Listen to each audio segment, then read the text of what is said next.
हालांकि CA NRC का जब आंदोलन चल रहा था तो उस आंदोलन के बाद जो लोग उस आंदोलन में शामिल थे उनको यूएपीए के तहत झूठी एफआईआर करके और उनको बंद किया गया। अभी भी 2200 के लगभग लोग जेलों में बंद हैं, 2000 से ज्यादा लोग बंद हैं। ये आंदोलन क्योंकि उससे कहीं गहरा आंदोलन है, कहीं बड़ा आंदोलन है और कहीं मजबूत आंदोलन है, और ये निश्चित रूप से सरकार को उखाड़ के फेंकने की ताकत रखने वाला आंदोलन है। तो इसमें उन्होंने सुप्रीम कोर्ट को इन्वॉल्व किया, उससे नहीं इनका हौसला टिका सके ये, और इसके अलावा जो भी कोशिश कर सकती थी सरकार कुछ नहीं कर पाई, हौसला न तोड़ पाई है, न किसी तरह से हमको झुका पाई है। ऐसे ही आगे भी आंदोलन चलेगा, ना हिंसक था, ना हिंसक है, ना हिंसक होगा। ਦੋਸਤੋ ਤੁਸੀਂ ਦੇਖ ਰਹੇ ਹੋ ਰੋਜ਼ਾਨਾ ਸਪੋਕਸਮੈਨ। ਇਸ ਵਕਤ ਸਿੰਘੂ ਬਾਰਡਰ ਤੇ ਖੜੇ ਹਾਂ ਤੇ ਮੇਰੇ ਨਾਲ ਸੁਪਰੀਮ ਕੋਰਟ ਦੇ ਵਕੀਲ ਭਾਨੂ ਪ੍ਰਤਾਪ ਜੀ ਮੌਜੂਦ ਨੇ। ਪੋਲੀਟੀਕਲ ਸਮਝ ਵੀ ਰੱਖਦੇ ਨੇ, ਵਕੀਲ ਵੀ ਨੇ ਤੇ ਕਿਸਾਨ ਵੀ ਨੇ। ਸੋ ਇਹਨਾਂ ਨਾਲ ਗੱਲ ਕਰਦੇ ਹਾਂ। ਵੈਸੇ ਤਾਂ ਪਹਿਲੇ ਵੀ ਤੁਹਾਡੀ ਮੁਲਾਕਾਤ ਇਹਨਾਂ ਨਾਲ ਕਰਵਾਈ ਹੈ। ਸਰ स्वागत है जी। पहले तो शुक्रिया सर। कल सुप्रीम कोर्ट में सुनवाई है, जो पटिशन डाली गई है 26 तारीख को लेके, जो किसान मार्च निकालने जा रहे हैं उसको लेके जो सरकार की तरफ से पिटीशन डाली गई है उसकी सुनवाई है। क्या लगता है कि क्या फैसला आ सकते हैं? मेरे विचार से जो कल कोर्ट में सुनवाई हुई और जो कोर्ट के कमेंट हैं उनसे ऐसा लगता है कि कोर्ट दिल्ली पुलिस को कह देगी आप अपने आप हैंडल कीजिए, जैसा भी आपको करना, हम इस विषय में कोई डायरेक्शन नहीं देंगे। कल की उससे ऐसे ही लगता है, बाकी क्या होगा ये कल कहा देखा जाएगा, उससे ज्यादा और कमेंट नहीं किया जा सकता। ये सर मैं बात करूं कि इस संघर्ष से जो लोग, इस आंदोलन से जो लोग जुड़ेंगे हुए हैं, उनको नेशनल इन्वेस्टिगेशन एजेंसी की तरफ से नोटिस आ रहे हैं, उसको कैसे देखते हो कि क्या वजह है और उसका जो आगे रूपरेखा क्या रहेगी? नहीं देखिए, रूपरेखा तो यह है केवल डराने की कोशिश है। हालांकि सीए एनआरसी का जब आंदोलन चल रहा था तो उस आंदोलन के बाद जो लोग उस आंदोलन में शामिल थे उनको यूएपीए के तहत झूठी एफआईआर करके और उनको बंद किया गया। अभी भी 2200 के लगभग लोग जेलों में बंद हैं, 2000 से ज्यादा लोग बंद हैं। वो बाद में किया गया था, लेकिन ये आंदोलन क्योंकि उससे कहीं गहरा आंदोलन है, कहीं बड़ा आंदोलन है और कहीं मजबूत आंदोलन है, और ये निश्चित रूप से सरकार को उखाड़ के फेंकने की ताकत रखने वाला आंदोलन है। सरकार अंदर से बहुत घबराई है, तो सरकार ने कोशिश करके देख ली कि बात करते रहे, सर्दी इतनी पड़ रही है, बारिश पड़ी तब भी नहीं हिले, और हौसला बुलंद है और मजबूत होता जा रहा है। जो भी मोर्चा है, चाहे सिंघू बॉर्डर का हो, चाहे टिकरी बॉर्डर का हो, चाहे आपके गाजीपुर बॉर्डर का हो, चाहे आपके शाहजहांपुर बॉर्डर का है, चाहे नोएडा बॉर्डर का है, और चाहे अब पलवल का भी लगातार वो आ रहा है, पलवल का, सारे मोर्चे। और अब ये देखेंगे कि उड़ीसा से भी किसान लगातार आ रहे हैं, वो भी चल दिए हैं, तो मोर्चा लगातार मजबूत हो रहा है।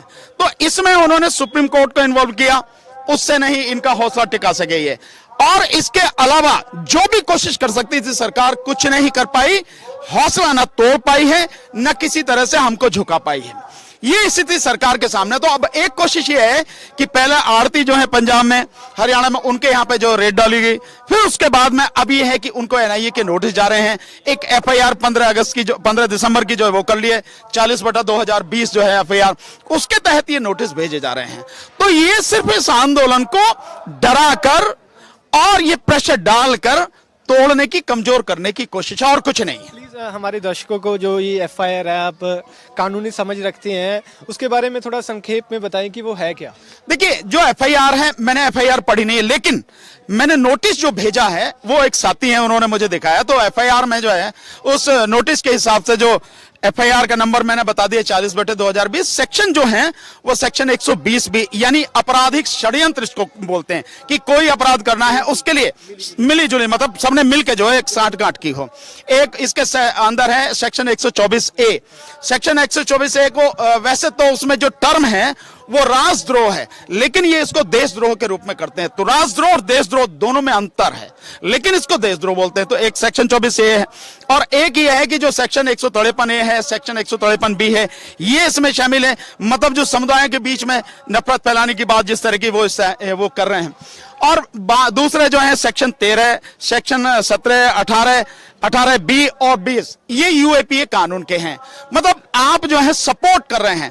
तो जो आप इसमें देखेंगे कई लोग जैसे एक्टिविस्ट हैं, जैसे आप कुछ कलाकार हैं, इसमें कुछ पत्रकार हैं, जैसे आप जैसे साथी हैं, तो इसको मानने ही कि सपोर्ट कर रहे हैं। और यूएपीए कानून में इन्होंने यही किया था कि कोई भी व्यक्ति जिनको ये मानते हैं कि इस तरह के अपराध कर रहे हैं, उनको अगर सपोर्ट भी करेगा तो उनके खिलाफ भी कार्रवाई होगी, यहां तक कि बिना किसी नोटिस के, बिना किसी आपके वारंट के, बिना किसी समन के अरेस्ट करके जेल में डालेंगे। प्रॉपर्टी भी उनकी जो सीज कर लेंगे। और प्रॉपर्टी सीज करने के लिए किसी भी, चले पहले इनका डीजीपी होता था, उसकी भी जरूरत नहीं है। केवल जो इन्वेस्टिगेशन व्यक्ति कर रहा है उसको पूरी पावर दे दी गई। जो इसमें जो है मई 2019 में सरकार बनने के बाद 3 महीने के अंदर अंदर जो यूएपीए कानून में संशोधन इन्होंने किया, तो उसके तहत तो ये सारी चीजें इन्होंने की हुई है। लेकिन इनसे घबराने की जरूरत नहीं, ये केवल दबाव डाल के इस आंदोलन को कमजोर करने की एक टैक्टिस है। एक आपने राजद्रोह देशद्रोह की बात की, क्या समझ है आपकी इसको लेकर? नहीं, सिंपल, राजद्रोह का मतलब सरकार के खिलाफ कोई बात करना, तो हम सरकार के खिलाफ कुछ नहीं कर रहे हैं। देशद्रोह का तो मतलब ही नहीं है हम देश को तोड़ने की बात कर रहे हैं, नहीं। लेकिन आप देखेंगे कि सरकार उसकी भूमिका बना रही है। कैसे बना रही है? खालिस्तानी शब्द जो इस्तेमाल कर रही है, आतंकवादी जो शब्द इस्तेमाल कर रही है, सिक्स फॉर जस्टिस उनको रिलेट कर रही है कि भाई ये भाई उससे खालिस्तानी मूवमेंट से जुड़े हो। ये सारी वो चीजें हैं जो इनको जो है एक कड़ी में जोड़ने की कोशिश है कि भाई ये सारे के सारे लोग देश को तोड़ने की बात कर रहे हैं, इसलिए ये सारी चीजें की जा रही हैं। तो इसको ये देशद्रोह मानने हैं, जबकि सरकार के खिलाफ हम में से कोई भी सरकार के खिलाफ नहीं है। हम जो बात कर रहे हैं कि सरकार के सामने अपनी आवाज रख रहे हैं, ये कानून देश हित में नहीं है, इसलिए इन कानूनों को आप वापस लीजिए और एमएसपी को कानून बनाइए ताकि किसान इस देश में जिंदा रह सके, सम्मान से जिंदा रह सके। बस इतना है। भानु प्रताप को अभी तक कोई नेशनल इन्वेस्टिगेशन एजेंसी की तरफ से कोई नोटिस तो नहीं आया? नहीं, अभी तो नहीं आया। जब आएगा तो हम तो कोर्ट में रहते हैं, कोई दिक्कत नहीं, चिंता करने की क्या बात है।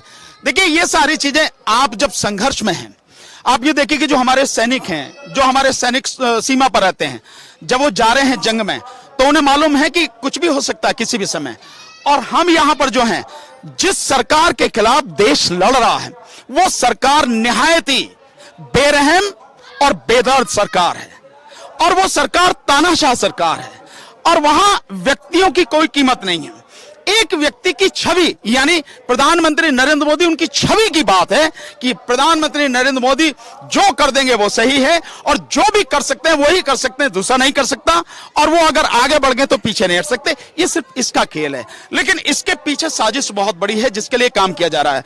और मैंने पहले भी इंडिकेट किया था, ये वो चीजें हैं जो इस देश में हिंदू राष्ट्र बनाना चाहते हैं, क्योंकि 2025 में आरएसएस के 100 साल पूरे हो रहे हैं और उस समय ये हिंदू राष्ट्र की घोषणा करना चाहते हैं। लेकिन मैं ये नहीं समझ पा रहा हूं, यहां जितने किसान हैं, आप सिख समाज के साथियों को एक साइड में भी कर दो, बाकी कौन है इस देश में? 14 करोड़ 64 लाख सरकार के हिसाब से किसान हैं। क्या उनमें सारे के सारे सिख समाज के हैं? अगर आप हरियाणा और पंजाब को भी मिला दें तो टोटल 5.5 करोड़ इनकी आबादी है। इस 5.5 करोड़ में मान लीजिए कि 5.5 करोड़ सारे के सारे किसान हैं, बाकी कौन है?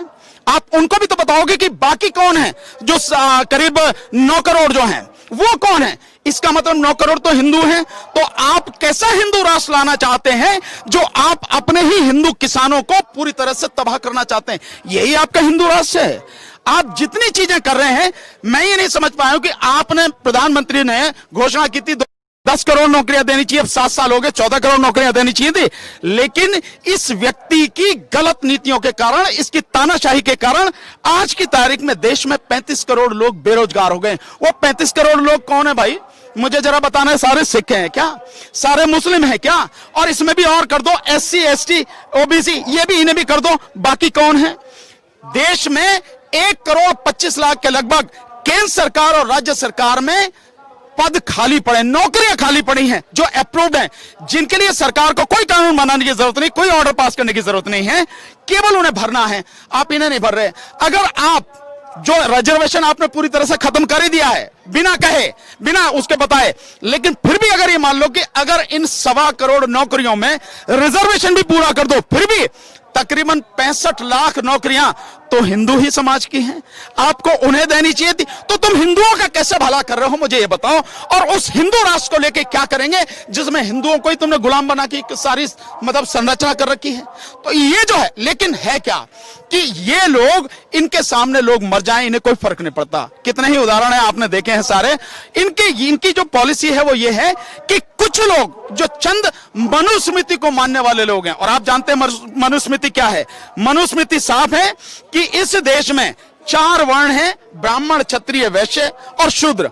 ब्राह्मण, क्षत्रिय, वैश्य, बाकी जो लोग हैं जो ये नहीं है वो सारे के सारे शूद्र हैं। उसमें एससी भी आते हैं, एसटी भी आते हैं, ओबीसी भी आते हैं, और उसमें माइनॉरिटी भी आते हैं, सारे के सारे शूद्र हैं।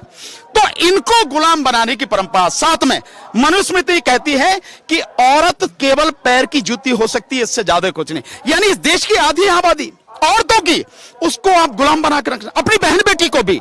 क्योंकि मनुस्मृति साफ कहती है कि औरत जब तक बेटी के रूप में है, शादी नहीं होती तो पिता के अंडर में रहेगी, शादी हो जाएगी तो पति के अंडर में रहेगी, और बच्चा हो जाएगा तो बेटे के अंडर में। मतलब यह है कि औरत का कोई अस्तित्व नहीं है। और आपने कल ही देखा कि हमारी बहनें, हमारी माताएं कितने व्यवस्थित तरीके से, कितने अनुशासित तरीके से, कितने बोल्डली पूरे आंदोलन को लीड कर रहे थे, सारी व्यवस्था दिखा रहे थे। आपने देखा ना सारा सब कुछ। तो ये जो इनकी मानसिकता है वो मानसिकता खराब है। उसी मानसिकता के तहत ये जो लाए सीए और एनआरसी का कानून, और उसी मानसिकता के तहत ये जो कानून लेकर आए हैं ये किसानों को बर्बाद करने वाला। तो इनके इरादे कुछ हैं, उसमें लोगों की कोई कीमत नहीं। किस वजह से ये मानसिकता उनकी झलकी, कौन सी वो बात है कि आप बोल रहे हो कि औरत को दबाने वाली? मैं चाहूंगा कि वो बताएं। नहीं, मुझे आप ये बताइए कि जब आप हिंदू राष्ट्र की घोषणा करना चाहते हैं और मनुस्मृति को आप संविधान बनाना चाहते हैं, उसके बाद कुछ कहने की जरूरत है?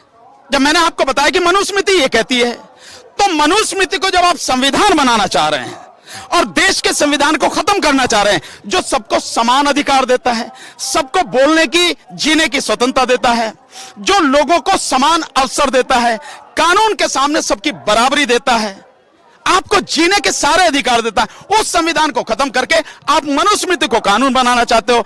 आप गोडसे का मंदिर बना रहे हो, गोडसे का आप प्रचार कर रहे हो, है नहीं है? गांधी की मूर्ति बना के उसको गोली मार रहे हो। क्या माना जाए?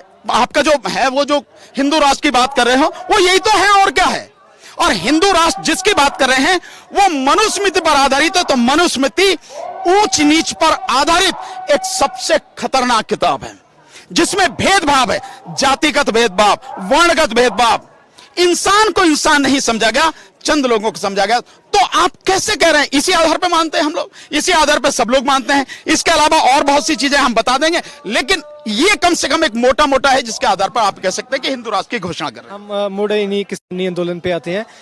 जिन लोगों पे एनआईए की तरफ से भानु प्रताप उनके लिए केस लड़ने के लिए, क्योंकि उनके लिए आवाज बुलंद कर रहे हो, आप आवाज उठा रहे हो। देखिए, मैंने तब भी कहा था, मैं अब भी कह रहा हूं, एक साथी हैं यहाँ पर, उन्होंने मुझे फोन किया था कि जो कोर्ट का आदेश है मैं ये आपको भेज रहा हूं, पेपर भेज रहा हूं, जरा आप मुझे बताइए कि आप इसमें शामिल होंगे और क्या फीस लेंगे, कैसे होंगे। तो मैंने उनको सीधा कहा था, मैं किसान आंदोलन में पूरी ईमानदारी से आपके साथ कंधे से कंधा और कदम से कदम मिला के साथ हूं, तो फीस की तो आप बात ही ना करें। नंबर 1, जो मेरे से हो सकता है, क्योंकि मैं फौजदारी का वकील हूं, तो जो मेरे से हो सकता है मैं हर पल हर समय आपके साथ में हूं। रही इस एनआईए के जो आए हैं, ये क्रिमिनल मैटर है, आपको किसी को भी चिंता करने की जरूरत नहीं है। वैसे तो मैं ये मानता हूं कि जब हमारी संयुक्त किसान संघर्ष समिति ने ये घोषणा कर दी है कि हमें उसमें जाना नहीं है, हम उसमें जाएंगे नहीं, तो किसी भी व्यक्ति को जाना नहीं चाहिए।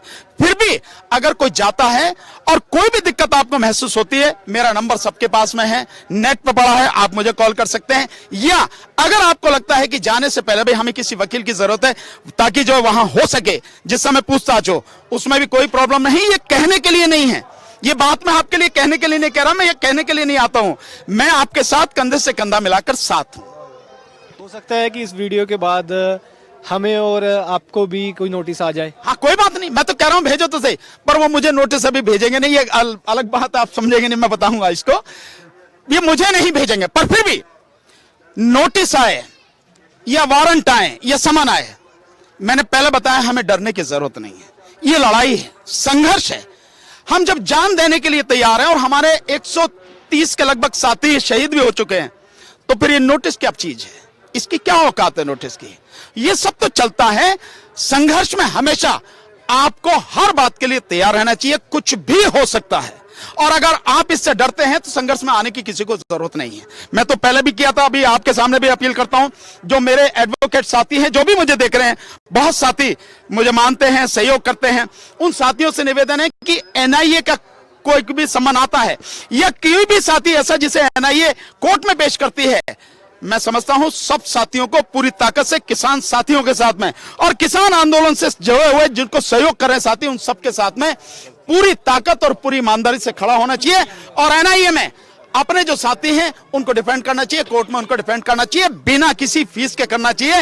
ये देश को बचाने की लड़ाई है और ये सब देश को बचाने के लिए लड़ रहे हैं। वैसे तो किसानों की केंद्र सरकार के साथ जो मीटिंग थी वो आज थी, पर उसे सरकार की तरफ से बदल के कल कर दिया गया है। 10वें गेट की मीटिंग है, 9 मीटिंग हो चुकी हैं, उसमें सिर्फ अभी तक जो 2 चीज़ें ख़त्म की गई हैं, एक तो जो बिजली वाला था और दूसरा अपना पराली वाला, ये दोनों चीज़ें बंद की गई हैं, ख़त्म की गई हैं। बाकी जो तीनों कानून की बात है वो वहीं आज 10वें गेट की मीटिंग में भी वहीं से बात शुरू होगी। क्या लगता है क्या होगा? नहीं, देखिए, जिन 2 की आप बात कर रहे हैं खत्म, क्या आप उसको पहले देखें, खत्म करने से पहले उन्होंने वो ऑलरेडी प्रपोजल दिया था। अगर आप उनका प्रपोजल देखें जो 10 पेज का था, उसमें उन दोनों कानूनों की बात थी कि हम ये खत्म कर देंगे और उसको बिजली एक्ट जो है, इलेक्ट्रिसिटी एक्ट, उसको नहीं लाएंगे, ये बात थी। अभी तो वो आया भी नहीं है। पराली की बात जरूर थी, तो वो ऑलरेडी उसमें कह चुके। फिर कृषि मंत्री ने जो 8 पेज का लेटर सबको लिखा, पूरे देश को लिखा, उसमें भी उन्होंने वो बात दोहराई, तो बात तो खत्म हो गई कि उसका तो कोई मतलब ही नहीं रहा। असली बात जो है वो ये है कि तीनों कृषि कानून आप वापस लें और एमएसपी को कानून बनाएं। इसी पे शुरू होनी है बात, जो भी कुछ है यहीं पे है, इसके अलावा कुछ नहीं है। इसको लगातार लिंगर ऑन कर रही है कोर्ट। ये मतलब क्यों कर रही है सरकार, इसका हमें आभास है थोड़ा सा, लेकिन फिर भी स्पष्ट रूप से अभी नहीं कहेंगे कि क्या है, क्या कारण है, क्या नहीं है। पर सरकार चाहे जो कोशिश कर ले, कितना भी लिंगर ऑन कर ले, जितना लिंगर ऑन करेगी आंदोलन मजबूत होगा, ये आंदोलन कमजोर नहीं होगा। और आखिर में सरकार को ये तीनों कानून वापस लेने पड़ेंगे और एमएसपी को कानून बनाना ही पड़ेगा। मैं इसमें एक चीज और बता दूं आपको कि सरकार, मैं कड़े शब्द कई बार बोलता हूं कि सरकार बिल्कुल बेरहम और बेशर्म सरकार। आप देखेंगे कि ये जून में ये कानून लाए, जो उसके माध्यम से लेके आए आप, अध्यादेश के माध्यम से, फिर आपने कानून बना दिया पार्लियामेंट में। लेकिन दिसंबर 2020 की पार्लियामेंट की जो कमेटी है, स्टैंडिंग कमेटी ऑन एग्रीकल्चर, उसकी बड़ी एक रिपोर्ट आई है, आप उसको देखें।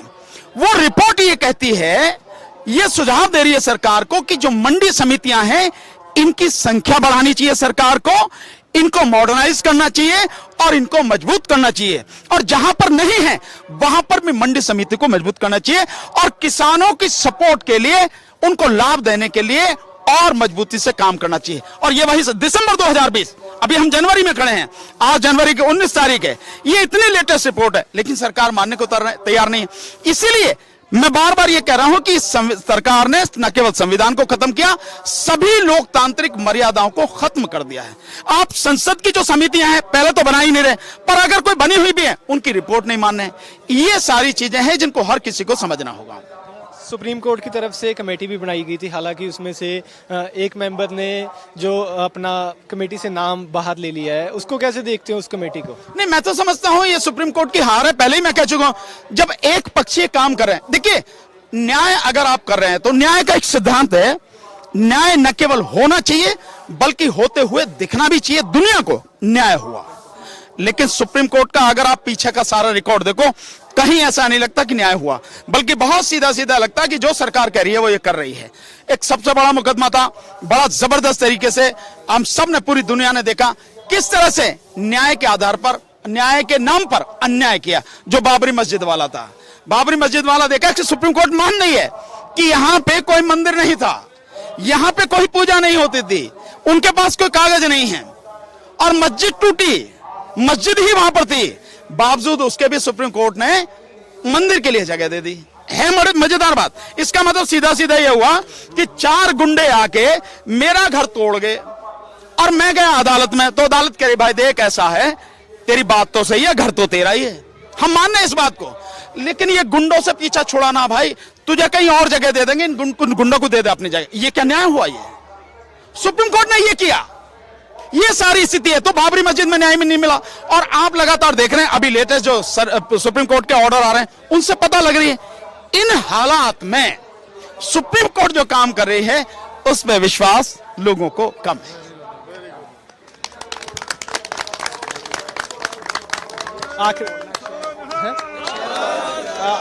आखिरी सवाल, 26 तारीख को लेके क्या रणनीति है, क्या तैयारियां? और आप ऑफ कैमरा बात कर रहे थे, जो लोगों की तरफ से किसान जथेबंदियों की एकता पे सवाल उठाए जा रहे हैं, उस पर आप अपने विचार दे रहे थे, वो भी बात करिए। नहीं, बात बहुत सिंपल सी बात है। परिवार में कभी कभी विचार भिन्नता होती है, इसका मतलब ये नहीं कि परिवार बिखर गया, ऐसा कुछ नहीं है। परिवार इकट्ठा ही होता है, और ये हमारा पूरा संयुक्त किसान संघर्ष समिति और पूरा किसान की जितनी भी जथेबंदियां हैं सब एक हैं, इकट्ठे हैं। इसमें कहीं कोई किसी तरह को शक नहीं होना चाहिए किसी को भी। एक बात तो ये समझ में आनी चाहिए। दूसरा, जहां तक 26 तारीख के आंदोलन के लिए, तो कल जब प्रेस कॉन्फ्रेंस करके और संघर्ष समिति के जितने भी साथी हैं उन्होंने बहुत स्पष्ट रूप में कहा है कि हम जो tractor march, tractor rally, tractor parade जो करेंगे, वो जो मेन परेड है गणतंत्र दिवस की राजपथ पर होने वाली, उसके बाद में करेंगे, नंबर 1। दूसरा, जो हम करेंगे आउटर रिंग रोड पे करेंगे, हम अंदर नहीं जा रहे हैं। तो आउटर रिंग रोड राजपथ से कम 25 से 30 किलोमीटर दूर तो है ही, अगर आप देखें कहीं कहीं तो ज्यादा भी है। तो हम उससे तो उसके किसी को दिक्कत क्या होनी चाहिए? हम बाहर कर रहे हैं आउटर रिंग रोड पे, और उस दिन बंद होता है सब कुछ।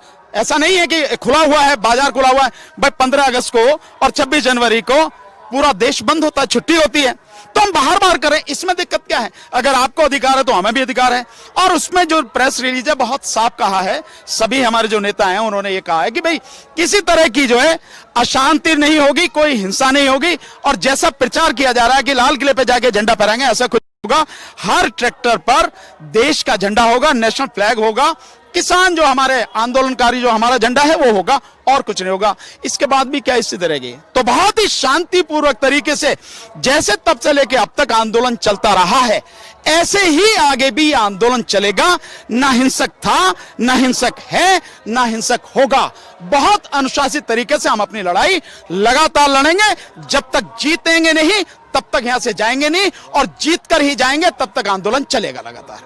ਸੋ ਇਹ ਸਨ ਸੁਪਰੀਮ ਕੋਰਟ ਦੇ ਵਕੀਲ ਭਾਨੂ ਪ੍ਰਤਾਪ ਜੀ, ਜਿਨ੍ਹਾਂ ਦਾ ਕਹਿਣਾ ਹੈ ਕਿ ਜਦੋਂ ਤੱਕ ਜਿੱਤਦੇ ਨਹੀਂ ਇੱਥੋਂ ਨਹੀਂ ਜਾਵਾਂਗੇ ਤੇ ਅੰਦੋਲਨ ਸ਼ਾਂਤੀਪੂਰਵਕ ਸੀ, ਸ਼ਾਂਤੀਪੂਰਵਕ ਹੈ ਤੇ ਸ਼ਾਂਤੀਪੂਰਵਕ ਰਹੂਗਾ। ਤੇ ਇਸ ਦੇ ਨਾਲ ਹੀ ਅਕਸਰ ਦੀ ਤਰ੍ਹਾਂ ਅੱਜ ਵੀ ਸਰਕਾਰਾਂ ਨੂੰ ਕਾਢੇ ਹੱਥੀ ਲਿਆ ਗਿਆ ਇਹਨਾਂ ਵੱਲੋਂ। ਤੋਂ ਸਰਕਾਰਾਂ ਦੀ ਜਿਹੜੀ ਪ੍ਰਸ਼ਾਸਨ ਤੋਂ ਵੱਲੋਂ ਕੀਤੀ ਜਾ ਰਹੀ ਕਾਰਵਾਈ ਤੇ ਸਵਾਲੀਆ ਨਿਸ਼ਾਨ ਖੜੇ ਕੀਤੇ ਨੇ। ਸੋ ਹੁਣ ਸੋਚਣਾ ਇਹ ਤੁਸੀਂ ਹੈ ਕਿ ਇਸ ਅੰਦੋਲਨ ਦੇ ਵਿੱਚ ਕੌਣ ਸਹੀ ਹੈ ਤੇ ਕੌਣ ਗਲਤ ਹੈ। ਤੁਸੀਂ ਦੇਖ ਰਹੇ ਸੀ ਰੋਜ਼ਾਨਾ ਸਪੋਕਸਮੈਨ। ਕੈਮਰੇ ਦੇ ਪਿੱਛੇ ਮੇਰਾ ਸਾਥ ਦਿੱਤਾ मेरे सहयोगी दलबीर सिंह ने। मैं शशम नागरा, सिंघू बॉर्डर।